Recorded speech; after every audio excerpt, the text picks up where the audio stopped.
Hello, it's the first time that aid workers have been caught in the firing line at the Palestinian refugee camp Nar al-Bared. The fighting there between the Lebanese army and gunmen from Fatah al-Islam is now into its fourth week, with no sign of any let-up. Let's join our correspondent Zaina Hodder, who's overlooking the camp. Zaina, a terrible twist now, aid workers caught up in this as well. That is true. 2 Lebanese Red Cross volunteers have been killed.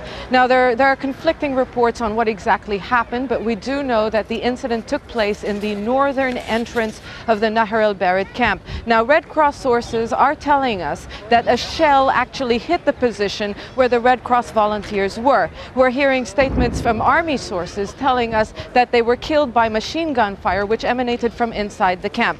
But like you mentioned, this is the first time that the Red Cross has any fatalities in the ongoing conflict, which has now entered its fourth week, and there's no end in sight. Also, approximately an hour ago, a Palestinian cleric, Sheikh Mohammed Al-Hajj, who has been mediating in the crisis, was injured. He was shot. This is what we do know, that he's in a hospital in the northern city of Tripoli. He was inside Nar al-Bared. He was on his way to a meeting with Fatah Islam, and he was supposed to negotiate some sort of peaceful settlement to this crisis, and he was shot, and now he was evacuated, and he is now in a hospital in Tripoli. Now, Zaina, given the civilian casualties and also very high levels of casualties for the army, and as you say, 23 days of fighting, is there any sense that the Lebanese government might change its tactics?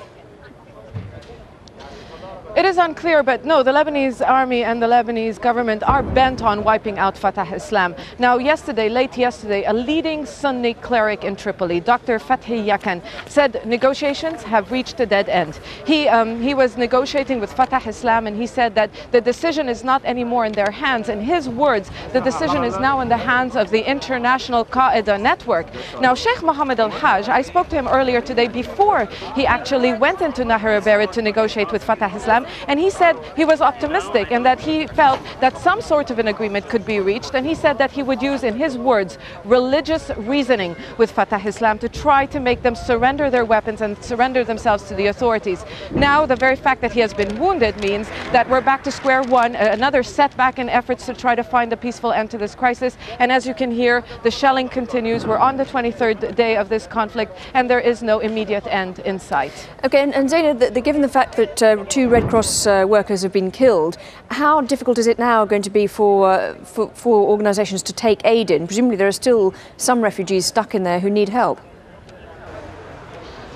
Well, over the past week, ever since the renewed offensive of the Lebanese army, very little aid has been able to enter the camp. And on a daily basis, we have between 50 to 80 Palestinian civilians who are evacuated. But thousands of Palestinians still remain trapped inside, and they do complain about the lack of electricity, the lack of water, the lack of food. Yes, this is a setback, but at the same time, definitely aid agencies will not stop their operations. They will continue to try to bring aid into Nar al-Bared and help the thousands who remain inside. But I'd like to mention that the Red Cross, the Lebanese Red Cross, has never entered the camp. They're always based on the periphery. The Palestinian Red Crescent movement, they are the ones who actually enter the camp and evacuate those who are wounded. And the International Committee of the Red Cross telling us yesterday that lots of people would like to leave Nar al-Bared, but they're unable to organize any sort of mass evacuation simply because of the ongoing fighting. Okay, Zaina Hodder there. Thank you very much indeed for bringing us up to date from that camp. Hospital workers have now been caught up in fighting in Gaza. Gun battles inside a hospital there have left 4 people dead. Our correspondent Noor Uday joins us now. Noor, what more can you tell us about this fighting? Well, medical sources inside the Beit Hanoun hospital have confirmed to us, Lauren, that at least four people have been killed and about 15 injured in the Beit Hanoun incident. The incident basically was sparked by gunfire between the executive force and gunmen belonging to a family affiliated with the Fatah movement.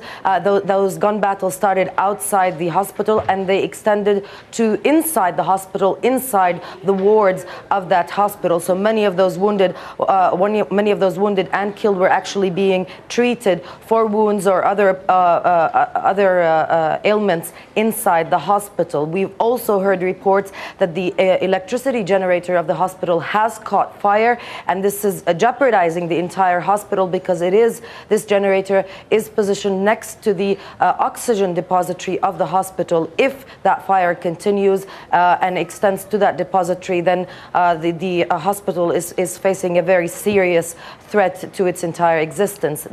So far, after these 4 deaths, we are looking at 8 deaths in the past 24 hours in Fatah-Hamas clashes that seem to be increasing rather than decreasing. All efforts to bring the situation under control have failed so far, and we're hearing an increase in rhetoric and in inflammatory rhetoric from both Hamas and Fatah, accusations on who started this new fresh round of violence and who's to blame. But at the end, the result is the same. Residents are basically under voluntary lockdown in Gaza. Nobody's going to the street. Nobody's venturing out in the street, despite the fact that this is a very important week, Lauren, for Palestinians.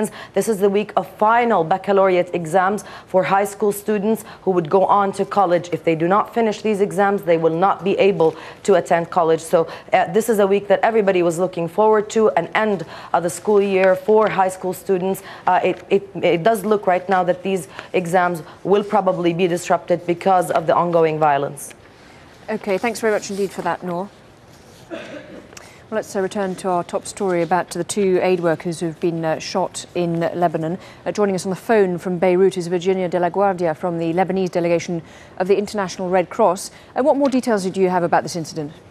Well, basically, we had a confirmation of 2 volunteers of the emergency medical service of the Lebanese Red Cross were killed this afternoon.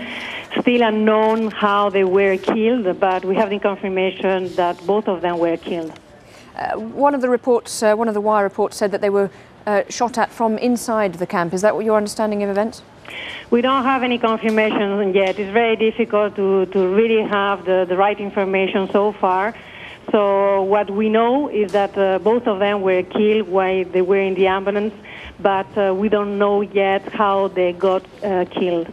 And are you going to be reviewing your security there in the light of this incident? Well, basically, since the start of the fighting 4 weeks ago, we insisted to all the parties involved in the conflict that they should allow and safe access to all the humanitarian organizations, getting assistance to the people still trapped inside Al-Jazeera. And we have repeated this call to all the parties since the beginning of the fighting. Since the resumption of the fighting last week, it's been very, very difficult to get any assistance to the people who are still trapped inside, to all the civilians. Also very difficult to get out the people who really want to go out from the camp.